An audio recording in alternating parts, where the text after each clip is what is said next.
Y pues le doy el espacio a Fabián.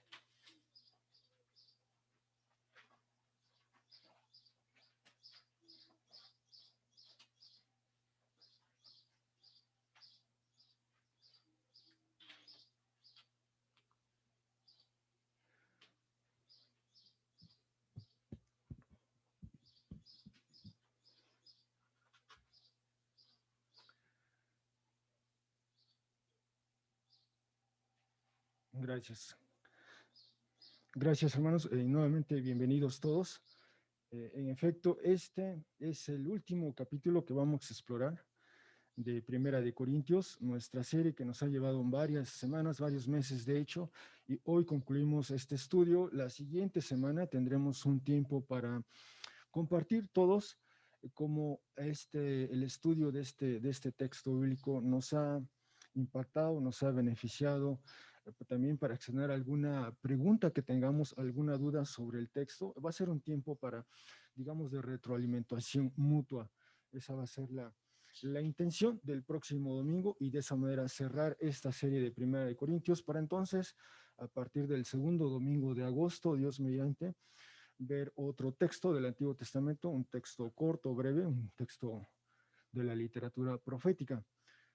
Pero bien, mientras llega ese día, ese domingo, vamos a iniciar con nuestra sesión de hoy, nuestro texto de hoy. Y quisiera abordarlo de esta manera. Apenas el pasado 20 de julio, esta publicación especializada de corte médica, The Lancet, que se publica ya en el Reino Unido, valga la redundancia, publicó un estudio bajo este título, Estimados mínimos globales de niños afectados por la orfandad y muerte de cuidadores vinculadas a COVID-19. Bueno, quiero decir que por un lado, este es el estándar de las publicaciones especializadas, unos títulos un tanto complejos, extensos. En otras palabras, ¿de qué trata esto? Lo siguiente, el estudio dice lo siguiente. Dice, las prioridades de la pandemia por COVID-19 se han enfocado en la prevención, detección y respuesta del COVID, ¿no? Más allá de la morbilidad y mortalidad, la pandemia conlleva impactos secundarios, tales como niños huérfanos o privados de sus cuidadores. Tales niños a menudo enfrentan consecuencias adversas, incluyendo pobreza, abuso e institucionalización. Y por institucionalización, aquí dan a entender el ser confinados en instituciones, digamos, de carácter público. Nosotros proporcionamos estimados, son los autores de este estudio, nosotros proporcionamos estimados de la magnitud de este problema como resultado del COVID-19 y describimos la necesidad de asignar recursos. Y por lo tanto, dicen ellos, globalmente, del 1 de marzo del 2020, o sea, del año pasado, al 30 de abril de este año, del 2021, dicen los autores de este estudio, nosotros estimamos que 1.134.000 niños experimentaron la muerte del cuidador principal, incluyendo al menos uno de los padres o los abuelos custodios, ¿no? Y por lo tanto están en la orfandad, esos más de 1 millón de niños, globalmente hablando. 1.562.000 niños experimentaron la muerte de al menos un cuidador primario o secundario, ¿sí? Y es posible que nosotros ya conozcamos algunos de ellos, ¿no? Algunos de estos pequeños que perdieron al padre, a la madre o a la persona que cuidaba de ellos, ¿no? Debido al COVID. Uh, continúa el estudio, dice, algunos países en nuestro estudio donde se establece la proporción de la muerte de al menos un cuidador primario por cada 1.000 niños incluyen Perú. O sea, Perú en este sentido es el país donde más se ha resentido esta consecuencia, esta implicación del COVID, seguido de Sudáfrica, México. México aparece en tercer lugar en este estudio, es decir, hay una alta proporción en México de niños que perdieron a un padre, una madre o quien los custodiaba. Brasil, Colombia, Irán, Estados Unidos, Argentina, Rusia. O sea, hay varios países en la región de Latinoamérica con este fenómeno en particular. El número de niños huérfanos excedió el número de muertes entre aquellos en edad de 15 a 50 años. Entre 2 y 5 veces más, niños han tenido padres que han fallecido en vez de madres. Y ese también es el otro aspecto, ¿eh? En una familia donde se notó más la ausencia paterna, bueno, de un padre o de los padres fue el padre, ¿no? El padre falleció en proporción a la madre. Bueno, esos son los datos que arroja este estudio y que invita eso a la comunidad en general, a gobiernos, instituciones, y desde luego las iglesias. Si sabemos, si nos enteramos de un caso así, ¿qué vamos a hacer? Y eso es además de las campañas, o más bien de los comunicados que han emitido algunas organizaciones como Puertas Abiertas, donde siempre han estado alertando de, además de los desafíos de la pandemia en sí mismos, los que conlleva, personas que profesan la fe en Jesús en regímenes o países donde son hostiles, el régimen es hostil a la fe en Jesús, la sociedad es hostil a la fe en Jesús, pues además de la pandemia sus condiciones se han visto exacerbadas, ¿no? Entonces tenemos ese fenómeno de orfandad de estos niños, además de lo que ya ha sido esta constante en algunas partes del mundo. En otras palabras, hay necesidades, y bueno, con eso en mente quisiera rápidamente eh, mencionar esto. Hemos estado estudiando este documento Primera de Corintios, un documento que pertenece a, a los inicios de la segunda mitad del primer siglo después de Cristo, años 54, 55 aproximadamente, cuando quien imponía condiciones en la región era el Imperio Romano. Estoy tratando de acordarme, oh, perdón. ¿Cuál es el botón, hermano, para proyectar? Este del centro, ok. Ajá. Bueno, ok, bueno, sí, sí, ¿verdad? Apenas si por aquí se alcanza a ver. Aquí está Corinto, aquí se alcanza a apreciar Corinto en nuestro mapa, ¿sí? Pertenecía, en el primer siglo después de Cristo, Corinto pertenecía a la provincia romana de Acaya, que es esta. Todo el territorio romano fue dividido en provincias o regiones para su mejor administración, y Corinto era, en un sentido, era la capital de esa provincia de Acaya, de Acaya. Y bueno, a lo largo de nuestra serie hemos visto estos 5 bloques principales del documento, capítulos 1 al 4. El tema es la unidad, porque había ese desafío al interior de la comunidad, ese cisma, esa disputa. Capítulos 5 al 7, Pablo aborda, en base, hay una pregunta de la iglesia, y Pablo aborda este tema, las relaciones humanas, incluyendo esa expresión sexual en el contexto del matrimonio, la relación sexual apropiada o inapropiada en su caso. Después vimos de los capítulos 8 al 10 el desafío del paganismo. Corinto era una ciudad de raíces griegas, orígenes griegos, pero después fue colonizada por Roma. En el año 146 fue destruida por Roma, y un siglo después, año 46 antes de Cristo, reconstruida como una colonia romana, y los usos y costumbres eran más romanos que griegos, pero el desafío del paganismo estaba ahí, y ese paganismo, esos usos y costumbres del entorno se infiltraban en la comunidad, y entonces Pablo aborda ese desafío. Capítulos del 11 al 14, la pregunta que Pablo aborda, digamos, es cómo ser iglesia, cómo ser una iglesia en Corinto en el primer siglo, y eso nos ayuda para cómo ser nosotros iglesia aquí en este lugar en el siglo XXI. Y finalmente, la semana pasada, con la ayuda de Miri, concluimos este gran bloque, el capítulo más extenso, 1 Corintios 15, donde Pablo aborda la pregunta. Hay quienes dicen que no existe, no es posible la resurrección de los muertos, y Pablo aborda esa pregunta, ve las implicaciones de ese caso, pero más bien presenta el caso de que Jesús no solo resucitó, sino además sí hay resurrección de los muertos, y qué implicaciones tiene. Y hoy finalmente concluimos capítulo 16, versículos del 1 al 24, y el primer punto que vamos a abordar es justamente una expresión concreta, tangible, material en este caso, de la gracia de Dios. Este es el tema con el que inicia esta carta. De hecho, es el saludo de Pablo: gracia y paz a ustedes. Y en el versículo 4 del capítulo 1 habla de la gracia de Dios. Da gracias Pablo hace una oración, da gracias a Dios por la gracia que ha recibido la comunidad en Corinto. Y vuelve al tema. Vamos a leer estos primeros 4 versículos en esta traducción. Ahora bien, acerca de la colecta o la recaudación, la cual es para los santos, tal como dio instrucciones detalladas a las iglesias de Galacia, de igual modo también ustedes hagan. Las iglesias de Galacia, digamos, bueno, ahorita muestro en un mapa dónde se encontraba Galacia, pero es decir, este es un proyecto, parece es un proyecto um, que no solo era exclusivo para la comunidad en Corinto, sino abarcaba otras iglesias en otras partes del mundo. Entonces era un proyecto regional, si se quiere, regional, ¿no? Dice Pablo.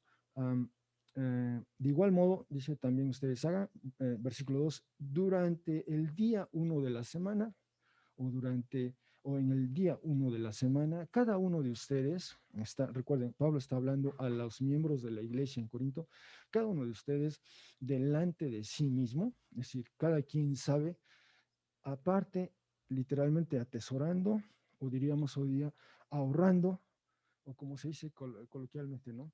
Vaya formando su guardadito, ¿no? Lo que sea, dice Pablo, según sea prosperado o según vayan las cosas bien. Pero esto es semana a semana, había que ir reservando, separando algo de ese ingreso. De modo que, dice Pablo, cuando vaya o cuando venga a Corinto, entonces las colectas o recaudaciones lleguen a darse. Perdón, de modo que no cuando vaya o venga, entonces las colectas o recaudaciones lleguen a darse. 16.3, más bien cuando esté cerca o cuando llegue o cuando aparezca, a quienes quiera que hayan puesto a prueba o examinado por medio de epístolas o cartas, a estos enviaré para llevar desde ustedes o desde su lugar, literalmente dice así en griego, la gracia, la caris de ustedes a Jerusalén. Así que esta colecta en la que participa la iglesia de Corinto, pero otras iglesias como la de Galacia, y más adelante veremos otras más, o como el texto que nos hizo favor de leer Elda, Pablo habla de este proyecto, la ayuda para los santos en Jerusalén, participan iglesias de la zona de Macedonia y Acaya, entonces es un proyecto regional, las iglesias están participando, pero todo eso, Pablo lo denomina la gracia, literalmente, esa es la gracia de ustedes hacia estos hermanos, hermanas en necesidad. Y así comienza Pablo este documento. Habla de la gracia de Dios, da gracias a Dios por la gracia que han recibido de Dios en la comunidad. Y ahora ellos como congregación, como comunidad, tienen oportunidad de compartir de esa gracia. De hecho, en los evangelios Jesús llega a decir, de gracia recibiste, da de gracia. ¿No? Y la gracia adquiere esta forma puntual, precisa, tangible, material. Y en este caso es dinero, es una colecta, hay que enviamos dinero para estos hermanos en necesidad. Continúo leyendo, 16.4, pero si apropiado o digno sea el que también yo fuere, junto conmigo ellos irán o viajarán. Entonces, esta es la forma. Pablo en este último capítulo propone una manera de cómo expresar gracia unos con otros, unos con otros. Primero, hay una meta bien precisa, bien definida. Es una colecta para los santos en Jerusalén. Y los santos en Jerusalén en el primer siglo, en la segunda mitad del siglo primero, en su mayoría eran judíos de raza, hombres y mujeres. En Jerusalén, primordialmente, la iglesia en Jerusalén, en su mayoría, eran constituidos por judíos. No eran griegos o romanos, sino judíos primordialmente. Y aquí ocurre implícitamente algo extraordinario. Ahora resulta que los no judíos que creen en Jesús van a ayudar a los judíos que creen en Jesús. En el mundo antiguo, según el que hablaba, podía dividir al mundo. Si era un romano, decía, nosotros los romanos y ustedes los bárbaros. Si era un griego, decía, nosotros los griegos y ustedes los bárbaros. Y si era un judío, nosotros los judíos y ustedes los no judíos, los gentiles. Así se dividía el mundo, según quien hablara. Y aquí, con esta expresión de la gracia mutua, se supera, se trasciende esa división racial, social o de otra índole. Hay un hermano en la fe en necesidad, no importa si es judío de raza, no importa el color de su piel, tiene necesidad y la fe en Jesús nos mueve, el Espíritu nos guía, nos mueve. Hay que expresar esa gracia que hemos recibido hacia otros, ¿no? Entonces, hay una meta bien definida, bien precisa. Ahora, hay un método. Pablo ofrece este método. Probablemente hay muchos métodos, pero este es el método que propone. El día 1 de la semana separamos algo, cada semana hasta que llegue el momento en que se haga esta colecta. Y así, entonces eso también, y Pablo implícitamente, no lo dice de una manera explícita, pero implícitamente alienta a los hermanos a cultivar ese hábito de que de lo que recibimos, de alguna manera, de ello algo estamos reservando, algo estamos separando para las necesidades de otros en la comunidad, o incluso a veces fuera de la comunidad.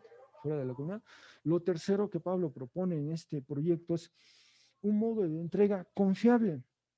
Pablo pide a la comunidad de Corinto, ustedes designen, es decir, entre ustedes pueden designar a personas a las que ya consideran confiables, ¿no? Las han examinado, las han puesto a prueba, ustedes los designan y entonces ellos se redactan una carta y ellos portan esta carta y llevan esa contribución, esta colecta, y luego finalmente Pablo ofrece una última garantía, digamos, esta garantía apostólica. Él está dispuesto a acompañar a estos hermanos para entregar tal gracia a los hermanos allá en Jerusalén. Y es lo que nos hizo favor de leer Elda en ese texto de Romanos. Él dice, bueno, si finalmente Pablo accede, él va a ir a Jerusalén acompañando a esta comitiva, van a entregar esta ayuda, y una vez que termine sus asuntos en Jerusalén, él tiene en la mira viajar a Roma y de Roma a España, al occidente del imperio. Entonces, bueno, voy a regresar, perdón, a este mapa, perdón. Decía, aquí está Corinto, esta es la provincia de Acaya, esta es la provincia de Macedonia. Pablo en este momento está escribiendo desde Éfeso, y esta es la provincia de Asia, la provincia romana. Esta es la provincia romana de Galacia y Capadocia. Y de hecho, estas son las congregaciones en lo que así se llama el primer viaje misionero de Pablo, el primer viaje misionero de Pablo,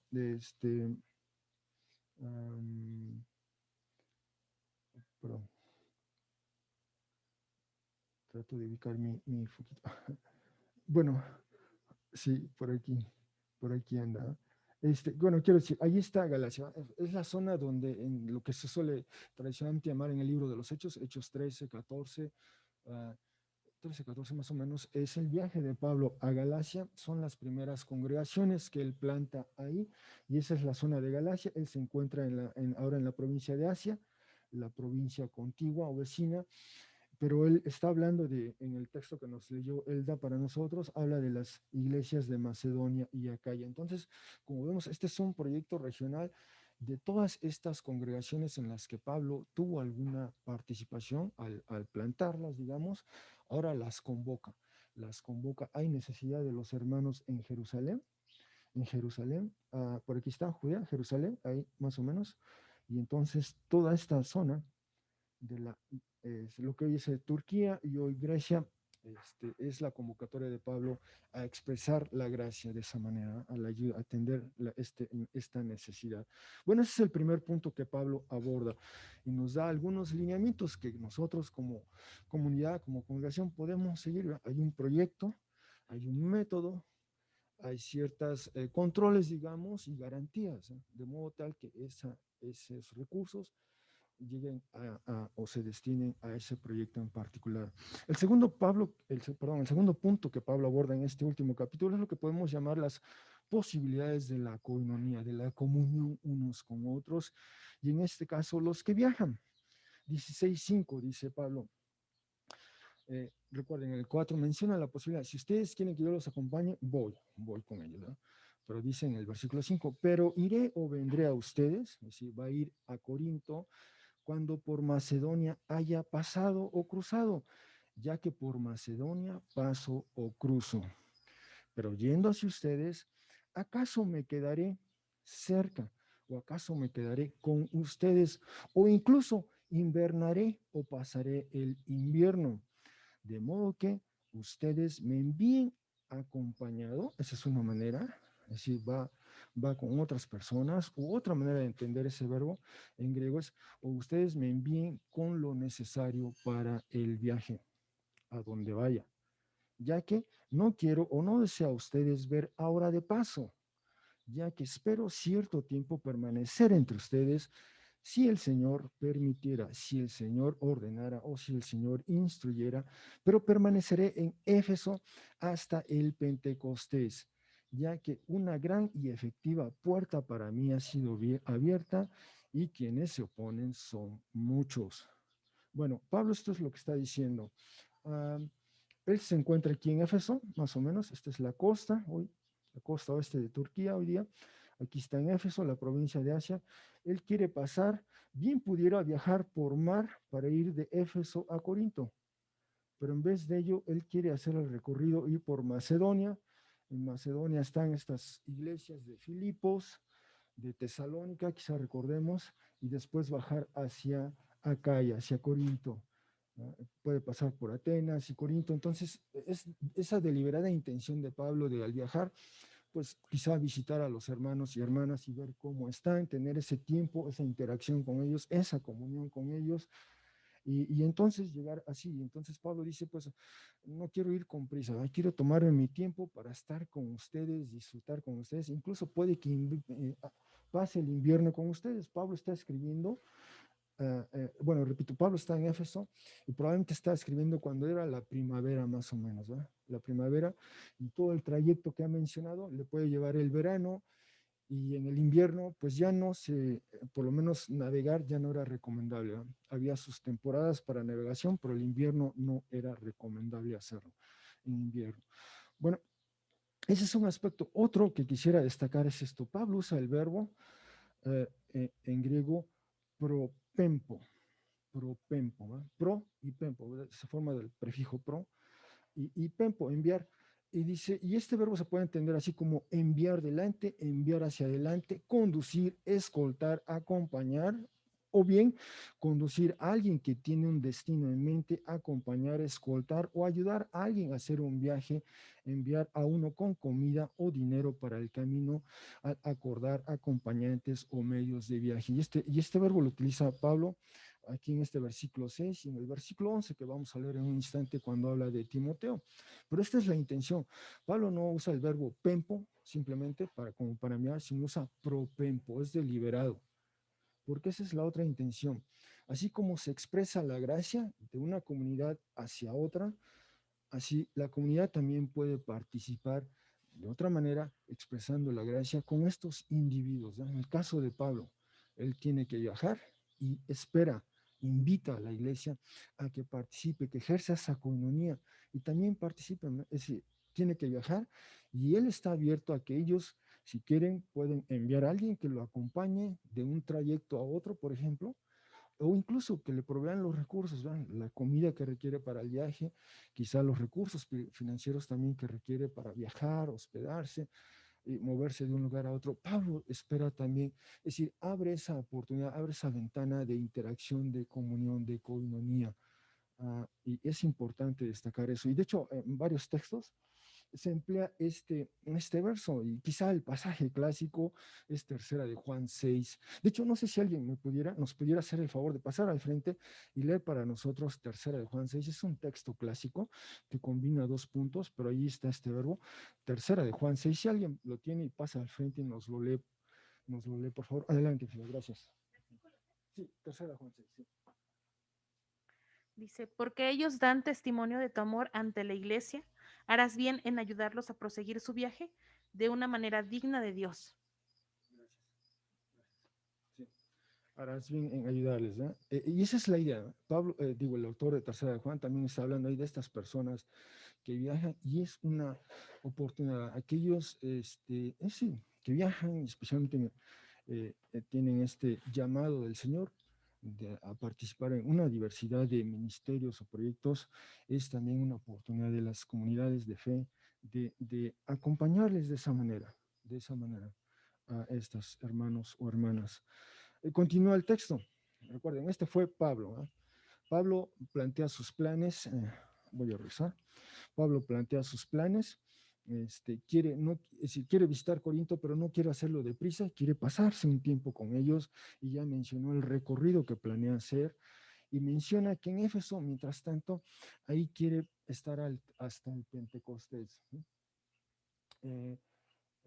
16:8, permanecerá hasta el Pentecostés y brevemente quizá recordamos Hechos 2, Jesús les pide a sus discípulos, esperen, él asciende, esperen aquí, dice en Jerusalén, hasta que reciban este poder de lo alto, dice Jesús. Y en efecto, 10 días después de que Jesús asciende, los discípulos, perdón, reciben el Espíritu. Justo coincide con esta festividad judía del Pentecostés. En Hechos 2:1 se mencionará en el 50º día. Y el Pentecostés, como dice Levítico 23, 15 y 16 y Deuteronomio 16, 19, quizá recordemos la celebración de la Pascua. Después venía una semana de lo que era la semana de los panes sin levadura, y después venía lo que se denomina la presentación de los primeros frutos digamos, de lo que se siembra, y pasaban 7 semanas, ¿no? Y una vez transcurridas 7 semanas, el día siguiente, es decir, 7 por 7, 49, y el día siguiente, el día 50 es cuando se marcaba el inicio de esta festividad del Pentecostés, y es otro festival israelita primero y después judío, y ese es el momento en que los discípulos de Jesús, allá en Jerusalén, en el año 30 aproximadamente, reciben el Espíritu. Bueno, Pablo dice, quiero permanecer en Éfeso hasta el Pentecostés, y eso más o menos era la primavera. Pablo quiere estar ahí donde en este momento se encuentra y escribe en la primavera, y después quiere hacer ese trayecto como vimos, ¿no? Viajar por tierra hacia Acaya, hacia Macedonia y Acaya, y probablemente tomarse su tiempo de pasar unas semanas con las diversas iglesias, ¿ya? Las iglesias de Filipos, las iglesias de Tesalónica, la iglesia de Berea, la iglesia de Atenas, de las que nos habla el libro de los Hechos, ¿no? Por ejemplo, entre otras. Ese es su plan, pero lo importante también aquí a destacar es esto, dice Pablo: si el Señor permitiera, o si el Señor ordenara, si el Señor instruyera. Y es importante tener en cuenta este margen en el cual Dios obra en nuestras vidas, ¿no? Uno planea, uno dispone, pero es el Señor el que permite, el que ordena, el que instruye. Ese también es otro aspecto a considerar al trazar o a manejar nuestros planes. Continuamos, ahora 16:10. Ahora habla de Timoteo. Pero si fuera o viniera Timoteo, vean por él o miren por él. Esa es la instrucción de Pablo, ¿eh? Es un modo imperativo. Y ya de la visita de Timoteo, Pablo había dicho algo en 1 Corintios 4, versículo 17. Había anticipado él quería ir, había cierta necesidad, pero dice en este momento: no puedo, pero puedo enviar a esta persona, a este colega, a este hermano Timoteo. Él puede ir, ¿eh? En primera de Corintios 4:17 anticipó esa visita, y de nueva cuenta la mencionará. Si fuera Timoteo, y de nueva cuenta, ¿eh? Si el Señor quiere, ahí está implícito eso. Si él va, miren por él, ¿va? Y en un sentido, pide los mismos términos que para él, en ese sentido, ¿eh? En ese sentido. De modo que, dice Pablo, sin temor o miedo llegue a estar entre ustedes. Esta frase de estar con temor y miedo, Pablo la usó justamente en este documento en 1 Corintios 2:3. Él recuerda las circunstancias, dice, en las que llegó a Corinto. Yo llegué, dice, con miedo, llegué temblando. Llegué así, y dice, lo único que me propuse fue proclamar el mensaje de la cruz. Era su intención, porque en Corinto había esta fama, esta reputación. Quizá recordemos cuando vimos esos primeros capítulos de los sofistas, estos maestros itinerantes que a la localidad donde llegaban eh, se presentaban bien vestidos, convocaban a la ciudad y hacían una demostración, ¿sí? Decían, bueno, pregúntenme lo que quieran, ¿no? Y le hacían las preguntas y se ponían a responder las preguntas, cualquier tema, ¿no? Y entonces, pues eso, mostraban su nivel de sabiduría humana, ¿no? Y entonces la audiencia quedaba impresionada por este orador y por su sabiduría, y entonces esta persona podía fundar su escuela, y las familias de la localidad mandaban a sus jóvenes con este orador para que se formaran en el arte de la oratoria y de esa sabiduría. Y entonces Pablo dice, yo no llegué como estas personas, ¿eh? Todo lo contrario, yo llegué así con miedo, temblando, no llegué tan bien vestido, de hecho decía, y además yo me puse a trabajar ahí con mis manos, y entonces quizá no estaba al estatus de las otras personas, pero yo no, lo que procuraba no era hablar la sabiduría humana, sino el mensaje del Evangelio de Dios. Entonces era el contraste de Pablo con estos maestros itinerantes llamados sofistas, el movimiento de los sofistas. Y en ese sentido, así, ahora le dice a Timoteo que cuando esté ahí, no esté con miedo, no esté con temor entre ellos, ya que dice, el trabajo del Señor lleva a cabo, tal como también yo, dice Pablo. O sea, Timoteo es otro colaborador, como yo, ¿no? En los mismos términos, así que así lo reciban, pide que lo reciban, dice el versículo 11, por tanto, ninguno a él desdeñe o ninguno a él rechace con desdén, más bien, de nueva cuenta, envíenlo acompañado o con lo necesario para el viaje. Ahí está de nuevo este verbo, propempo, ¿eh? Propempo. Como dice Pablo, si yo voy, bueno, también me pueden enviar así, ¿verdad? Acompañado con lo necesario con el viaje. Y aquí Pablo añade también ir en paz, en shalom, en armonía. De modo que cuando venga a mí, Timoteo, ya que lo espere con los hermanos y hermanas, ¿no? Entonces, Timoteo haría ese viaje y después llevaría noticias, novedades a Pablo estando en Éfeso, se reencontraría con él en Éfeso. Bueno, ese es Timoteo, el otro colega del que el libro de los Hechos habla bastante de él. Una tercera persona que podía viajar o no es Apolos. Y de él también los primeros capítulos de 1 de Corintios surgió esta figura 1:12, 3:4, 5:6, 22, 4:6 y desde luego en el libro de los Hechos, Hechos 18 nos introduce, nos presenta a Apolos. Y este Apolos pasó un tiempo en la iglesia en Corinto, era muy estimado, muy apreciado, al punto tal que dice este texto, ahora bien, acerca de Apolos, el hermano, muchas, no dice el texto que, el texto elide, hay que suplir esa elipsis, muchas ocasiones, muchas veces, le animé, le alenté, le urgí, le imploré, casi le rogué, dice Pablo, de modo que viniera o fuera a ustedes con los hermanos y hermanas, y de alguna manera no era su voluntad, no era su deseo, de modo que ahora vinieran fuera, pero vendrá o irá cuando tuviere una oportunidad o tiempo libre. No precisa el texto por qué querían la comunidad de Corinto que Apolos viniese, ¿eh? ¿Por qué incluso le piden a Pablo que medie, que haga saber, que haga externa esa invitación? O sea, Pablo se vuelve mediador de esa invitación de la comunidad de Corinto hacia Apolos para que venga y los visite de nuevo. Recuerden, Apolos estuvo ahí, el libro de los Hechos 18 nos menciona eso, estuvo una estancia en Corinto, y los primeros capítulos evidentemente dan testimonio de que él pasó un tiempo ahí y trabajó entre ellos, sirvió entre ellos, y probablemente le aprecian mucho y quieren que vuelva, pero aquí tenemos quizá otro precedente de que hay ocasiones en las que no es posible atender los requerimientos de otros, ¿no?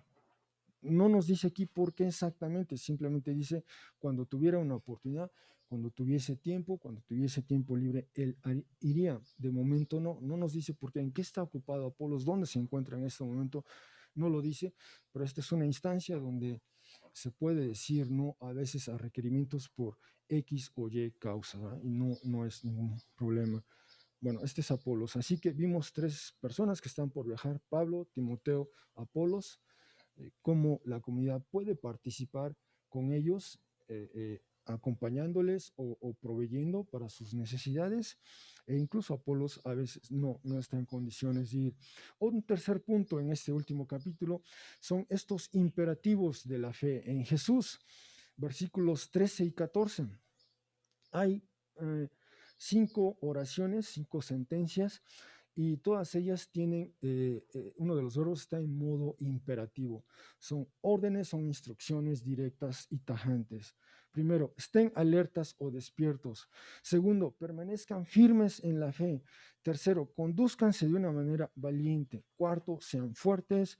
Y quinto, todas las expresiones de gracia de ustedes con amor se lleven a cabo, ¿no? Son 5, o sea, de buenas a primeras, por decirlo así. Pablo cambia el tono y profiere estas 5 indicaciones, 5 instrucciones exactas, precisas, ¿ya? Y de ahí la lectura que hizo, que hizo para nosotros Chucho, de este texto de Deuteronomio, capítulo 31, cuando Moisés está ya al final de sus días aquí en la tierra y sabe que él no va a cruzar hacia la tierra prometida. Así que, ¿cuál es su legado? ¿Cuál es su recomendación? Dice que sean valientes, sé fuertes, sé valiente. Lo que le dice Moisés al pueblo, se lo dice también a Josué, quien le va a relevar, perdón. Y esa es la constante en varios periodos de transición en el Antiguo Testamento. Sé fuerte, sé valiente. Y una y otra vez Yahvé va con ustedes, decía Moisés al pueblo, dice Moisés a Josué. ¿Va? Y eso está ahí, hay un eco pues de ello. Y esa es la intención, todo lo que ha visto Pablo en los capítulos previos, estos bloques que vimos, estas preguntas que abordó, ahora los anima, los alienta, estén alertas, despiertos, ya los desafíos que presenta la cultura y cómo se infiltra, permanezcan firmes en la fe, en contraposición a vacilar o dudar, conduzcanse de una manera valiente. Y a eso nos invita también el Evangelio, a vivir de una manera valiente, a ser fuertes, y no porque en nosotros haya esa valía o fortaleza, sino por lo que nos da el Espíritu. Los capítulos previos, especialmente el 2, se elabora mucho en esto, y finalmente dice todas, aunque el texto en griego, elide, no dice qué, pero uno supone, por el contexto, todas las expresiones de gracia de ustedes con amor se lleven a cabo. Y aquí hay un eco de 1 Corintios 13, con amor. Si hago esto, si digo aquello, pero no tengo amor, dice Pablo, no tiene sentido. El cuarto punto es este modelo de servicio o ministerio o diaconía, como ya nos hemos familiarizado con esta palabra. ¿Y en qué consiste? Pues es lo siguiente, dice versículo 15, ahora bien, dice Pablo, les animo, les exhorto, les requiero, les apremio, hermanos y hermanas. Y este es el punto. Conocen a los integrantes de la casa de Estéfanas. La casa de Estéfanas, ya habíamos leído de ellos, 1 Corintios capítulo 1, versículo 16. Y en ese texto Pablo dice que sí, bautizó a la casa de Estéfanas, y quizá bautizó a alguien más, pero no recuerda si bautizó a algunos otros más. Ahí es donde menciona la casa de Estéfanas. Y cuando Pablo dice en 1 Corintios 1, dice es la casa de Estéfanas, usa el término en griego oikos para referirse a esta institución. La casa, es decir, la oikos, fue la unidad fundamental social, política y económica de la antigua Grecia. Uno puede leer Aristóteles en su obra política, libro 1, párrafo 2, aunque sus vínculos precisos a mayores estructuras políticas y económicas cambiaron regionalmente al paso del tiempo, pero esa institución, la oikos, en el mundo antiguo, que también hereda, digamos, el mundo romano, todo gira, todo gravita en torno a la oikos. La casa era, es decir, no se refiere oikos a la casa físicamente, sino a todo lo que constituía la casa, ¿no? Las personas que la habitaban, ¿sí? El espacio que habitaban, y no solo eran los miembros de la familia, en ese tiempo también estaban los esclavos que eran parte de esa casa, y las actividades económicas que llevaba a cabo esa casa, y las redes de contactos que tejía esa casa junto con otros, ¿no? Y entonces las relaciones de dependencia que creaba esa casa era crucial, era fundamental la casa, la oikos. Bueno, Pablo usa el término oikos en 1 Corintios 1:16, pero aquí en 1 Corintios 16:15 usa el término oikia. Y hay una ligera diferencia, hay un matiz ahí. Y por oikia quiere decir los miembros de la casa, los integrantes de la casa, no tanto toda la institución, todo lo que implica esa institución de la oikos en la antigüedad, sino en particular los integrantes de la casa de Estéfanas. Dice, ustedes los conocen. Esta casa es la primicia o es la pionera de la provincia romana de Acaya. Quiere decir Pablo que en su estancia allí en Corinto probablemente estos fueran los primeros que respondieron favorablemente a su proclamación del Evangelio. Escucharon el Evangelio, creyeron el Evangelio, se convirtieron como solemos decir, y Pablo los bautizó, como dice en 1:16. Ellos fueron los pioneros en ese sentido. Después otros más creyeron en Jesús, otras casas, otros individuos allí en Corinto. Pero esto es lo que recuerda Pablo y se los recuerda a la audiencia. Ustedes conocen a los miembros, a los integrantes de la casa de Estéfanas. Ellos fueron los pioneros en ese sentido, los primeros. Pero no solo eso. ¿Qué hicieron ellos? Hicieron algo extraordinario. En el mundo antiguo, la institución de la oikos, el que lideraba la oikos, tejía una red de, hoy podríamos llamar patrón y clientes, patrón y clientes. Entonces había otras familias que podían depender de esta oikos, y cuando él requería que le pagaran, digamos, su lealtad hacia él, podía hacerlo así, podía hacerlo así. Entonces, cuando había una situación en la comunidad que le afectaba a él, exigía lealtad, la lealtad a él, y entonces las otras familias podían votar a favor o en contra según lo indicase él de alguna manera. Si tejía esta red de relaciones, pero aquí, pero es decir, en esa red de relaciones se preservaba ese estrato social donde la clase gobernante de la casa mandaba y tenía bajo su supervisión, bajo su sumisión al estrato social bajo, los esclavos, por ejemplo. Y aquí, perdón, me regreso, y aquí Pablo está planteando algo extraordinario. Dice, esta casa, los integrantes de la casa de Estéfanas, ellos, dice, en un servicio, en un ministerio, en una diaconía para los santos, se organizan o se apuntan o se dedican ellos mismos. En otras palabras, esta casa revierte las convenciones sociales del estrato social, y en vez de ser a quienes sirvan, ellos sirven a los demás, ¿no? Eso es algo, o sea, a lo mejor no alcanzamos a percibir de todo el impacto de esta frase, pero eso es lo que está diciendo Pablo.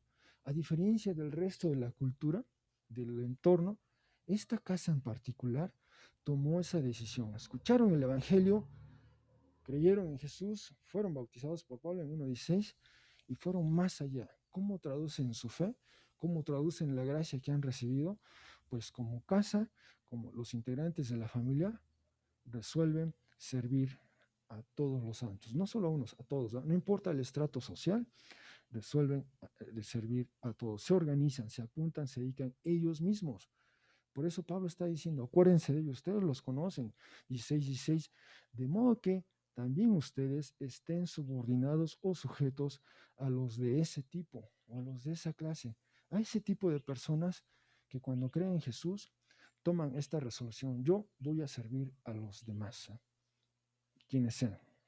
Y no solo eso, dice Pablo, es decir, a todo quien trabaja conjuntamente o en equipo, y además a quien trabaja duro. Esas son a las personas, dice Pablo, a las que hay que subordinarse, hay que sujetarse. En otras palabras, esas son las personas a las que uno puede seguir como ejemplo, ¿eh? Y en un sentido, quizá, si recordamos nuestras lecturas de los evangelios, este es el modelo de liderazgo de Jesús, ¿no? El Hijo del Hombre no vino a ser servido, sino a servir y dar su vida por los demás, ¿no? Una vez contó Jesús a sus discípulos, bueno, le preguntaron, ¿quién va a ser el mayor entre nosotros? Y Jesús responde, bueno, sí, los usos y costumbres, es el mayor es el que le sirven, el que tiene más poder. Dice, pero ustedes, el que quiere ser el mayor es el que sirve, ¿no? Esa es la constante en el reino de Jesús. Y esto lo hace toda esta casa. Se organiza, se apunta, se dedican ellos mismos a servir a los santos. Trabajan duro y trabajan en equipo. Trabajan duro y trabajan en equipo. Y ese es un buen principio también, ¿no? También el servicio a los demás implica eso, trabajar también en equipo y trabajar duro, ¿no? Trabajar duro. Eso es algo, no sé, algo. De hecho, Pablo ya había usado ese término para sí mismo en 1 Corintios 4:12. Él trabaja duro junto con otros, ¿no? Mi tía reconocía. Pero eso es una característica, dice, de aquellos que resuelven servir a los demás, lo hacen en equipo y además trabajan duro. Y por lo tanto, uno puede seguirlos, ¿no? Uno puede seguir su ejemplo, como hay un eco ahí del modelo de Jesús. Continúa Pablo, dice versículo 17, me regocijo. Recuerden, él está en Éfeso, escribiendo a los hermanos en Corinto, dice, me regocijo en la presencia o en el arribo o en la llegada de Estéfanas, de Fortunatos y de Acaicos. Pues, dice Pablo, la necesidad, carencia o quizá la ausencia debido a ustedes, ellos suplen o llenan, ya que ellos reavivaron mi espíritu al igual que el de ustedes. Por tanto, de nueva cuenta, aquí está la frase, reconozcan a los de ese tipo o los de esa clase. Así que, por un lado, ya vemos aquí, los integrantes de la casa de Estéfanas se involucran, se organizan, se apuntan para servir a los demás, lo hacen en equipo, trabajan duro y uno de los representantes de ellos, Estéfanas, junto con Fortunatos y Acayos, visitan a Pablo en Éfeso y dice aquí Pablo que reavivaron su espíritu, suplieron una necesidad y quizá no solo por la presencia o compañía de ellos, sino probablemente también quizá connote también alguna suerte de ayuda en especie, ¿no? Alguna suerte de alivio. Y de nueva cuenta, Pablo insiste, reconozcan a los de este tipo, los de esta clase. ¿No? Finalmente pasamos, bueno, no, este es el penúltimo punto, los saludos finales, versículos 19 al 21. Dice Pablo, saludan a ustedes las iglesias de Asia. Recuerden, él está en Éfeso, pero había otras iglesias en la región y Apocalipsis 1:4 nos menciona de por lo menos 7 congregaciones en esa zona, ¿eh? Además de Éfeso, Pérgamo, Esmirna, um, um, Sardis, entre otras, pero había mucho más. Entonces, seguramente Pablo, estando en Éfeso, las visitó y por eso manda saludos a la iglesia de Asia. Además dice saludos a ustedes en el Señor efusivamente, dice, por parte de Aculas y Prisca, o como dicen otras traducciones, de Aquila y Prisca. Prisca, que en otros textos aparece como Priscila. Priscila es diminutivo de Prisca. Entonces, Aquila y Prisca, esta pareja que Pablo conoció justamente en Corinto, quizá recordemos Hechos 18, y después ahora Pablo está en Éfeso y esta pareja está también en Éfeso, y en Éfeso esta pareja, como lo hizo en Roma y como probablemente lo hizo en Corinto, esta pareja alberga una iglesia en su casa, hospeda una iglesia en su casa, es decir, la casa de ellos, la oikos de ellos, eh, eh, albergaba las reuniones de la congregación, y esa era la constante de esta pareja. Aculas y Prisca, sea en Roma, sea en Corinto, sea en Éfeso, esta pareja estaba comprometida de esa manera, hospedaba una iglesia en ese sentido. Esa es otra pareja que recuerda muy bien la comunidad de Corinto, y después dice 16:20, saludan a ustedes todos los hermanos y hermanas. No precisa quiénes, solo dice todos, van todos los que están con él allá en Éfeso.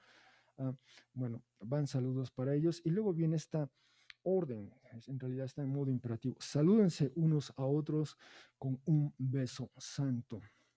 Bueno, la pandemia hoy impide esto, impide esto, pero esas en las cartas de Pablo, esto es único en el Nuevo Testamento, Romanos 16:16, 2 de Corintios 13:12, 1 de Tesalonicenses 5:26 y 1 de Corintios 16:20, en estas 4 cartas de Pablo, así es la misma instrucción, salúdense unos a otros con un beso santo. Primera de Pedro 5:14 pide que se saluden con un beso de amor. Cuesta trabajo precisar, ¿no?, la diferencia entre uno y otro, pero esta fue parte de la manera de expresar esa coinonía, un beso santo al saludarnos, ¿no?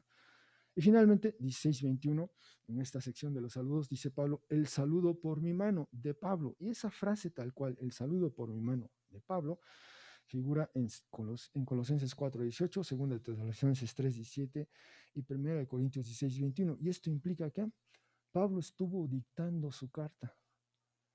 Todo lo que hemos leído de 1 de Corintios, Pablo de alguna manera la estuvo dictando, y llegó el momento en que él le pide a su secretario o amanuense, permíteme, ahora yo tomo el lápiz o la pluma, más bien la pluma, y escribe en el papiro el saludo por mi mano, ¿no? Pero todo el resto de la carta la estuvo dictando y alguien la escribió por él. Esa era una práctica muy común en aquel periodo, ¿sí? Y hoy día, pues, probablemente ustedes lo hacen, ¿verdad? Le preguntan a Siri o Alexa o no sé cómo se llaman estos asistentes digitales, ¿verdad? Y dan indicaciones, dan instrucciones. Bueno, ahí está. Este es ya el último punto, bendiciones y maldiciones finales. 1 Corintios 16, 22, dice Pablo, si alguien no ama, o también se puede traducir, si alguien no besa al Señor, sea anatema, o sea, maldito. El verbo que está usando Pablo es el verbo fileo, no el verbo agapao. El verbo fileo como tal, por ejemplo, si uno lee los evangelios, Marcos 14, 14, la señal que dio Judas a aquellos que iban a aprender a Jesús les dijo, al que yo me acerque y lo bese, ese es el mismo verbo, al que yo me acerque y lo bese, ese es el que ustedes tienen que aprender, ¿no? Otra manera de ser, es al que yo voy a traicionar, ¿no?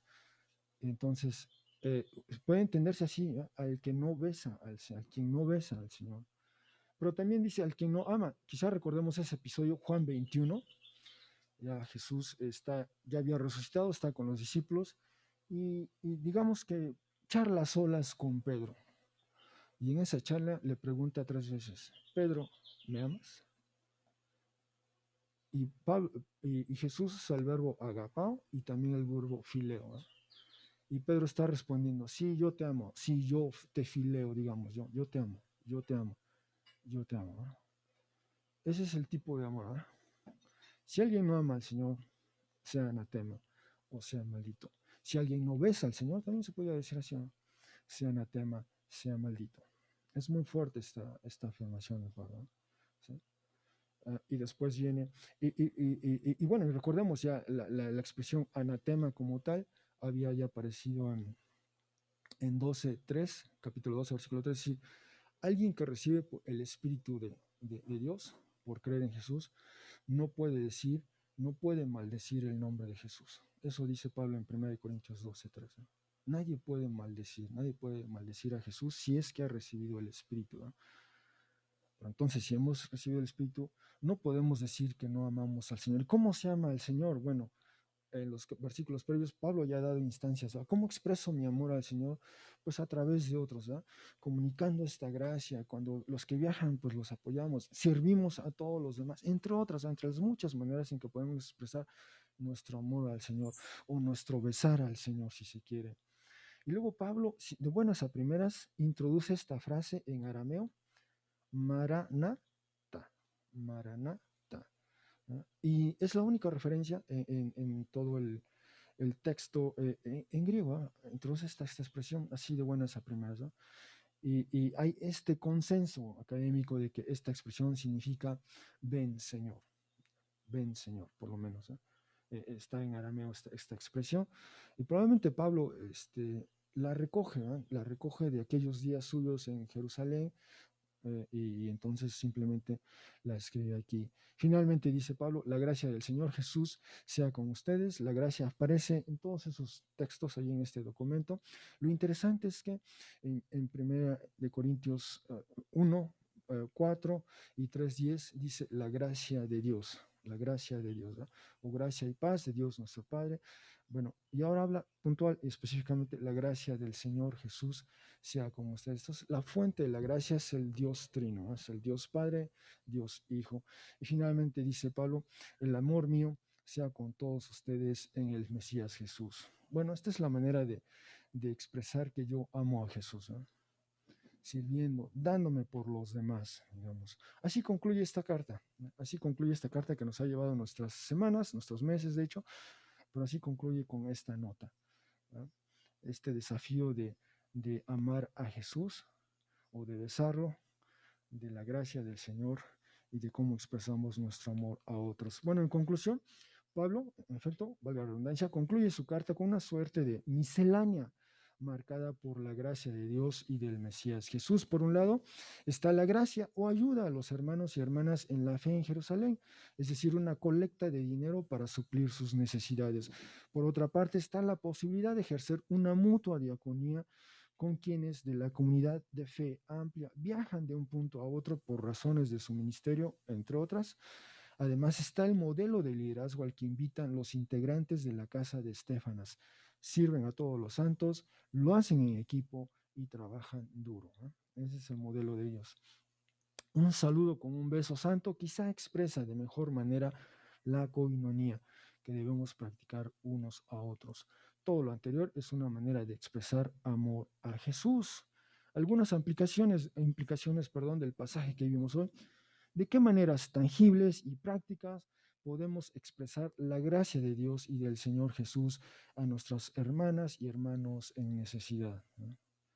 Otra es cómo podemos imitar a los integrantes de la casa de Estéfanas al servir a todos los santos, trabajando en equipo y trabajando duro.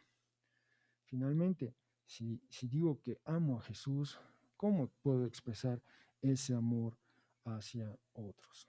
Bueno, aquí concluye mi presentación. Gracias.